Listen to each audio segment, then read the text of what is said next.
Episode 6: The Collapse. I woke up that morning to find 6 missed calls from Josh. He hadn't called me for over a month since our unofficial breakup. He had practically ignored me, and I thought he had blocked me on social media because I barely saw any updates from him. Dealing with the pain was hard, but I was determined not to get back together with him. I am a lady who knows how to walk from a place where she is not needed. My sanity and peace are my topmost priority. Upon seeing the missed calls, questions began to arise in my mind. Should I return the calls or not? 6 was a lot, but I barely had time to think. I had an interview to catch up with. When I arrived at the office, chaos had erupted at the gate. No one had called me for any updates whatsoever. I quickly got off the tricycle and hurried inside, only to be met with a shock. The Nigeria Television Authority had always been the one dishing out the news, but today we were the news. Arizona officials in Detroit tonight. Our newsroom collapsed in the early hours while we were running the breakfast news with 2 of our staffs and an outside guest. A rescue team was sent to evacuate the victims from the building. When I arrived, the ambulance had already left with them, while the rest of the crew had sustained minor injuries. One of the rescue team members rushed in and asked us all to evacuate the building. Just then, Magdalena and her husband, who had driven her, parked outside.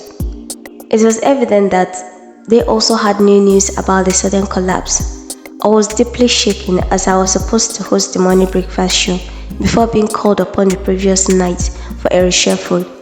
My colleague Yemisi, who was supposed to host the program the next day, had an emergency exit today, and I was asked to switch places.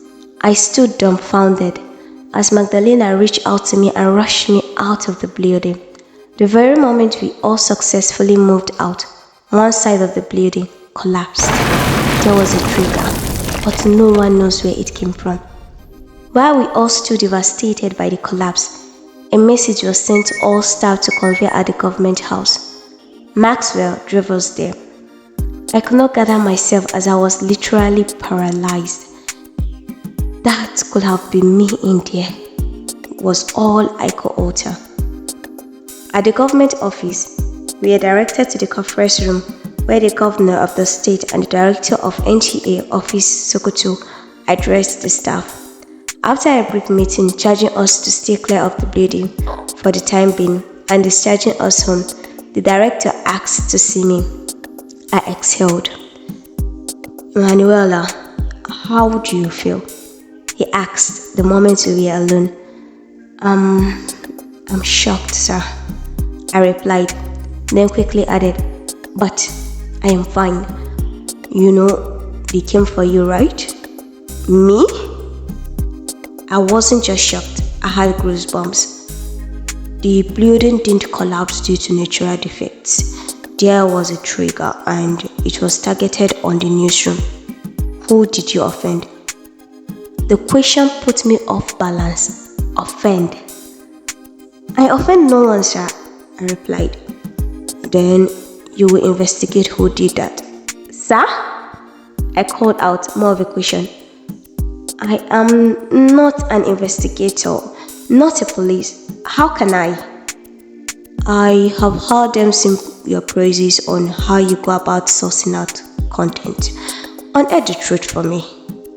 I was about defending when he added, "I hope to hear from you soon." And he walked away.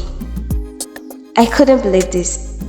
If I were truly the target, shouldn't I have a bodyguard or something to keep watch over me instead of sending me to my death? I sighed.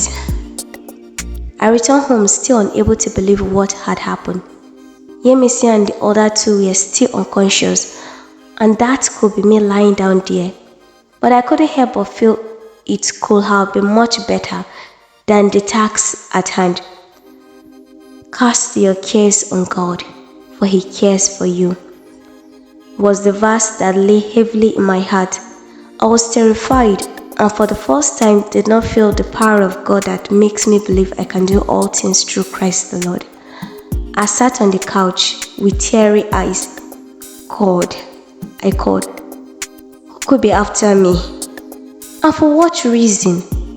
The heavens were shut on me, but I needed to intensify my prayers.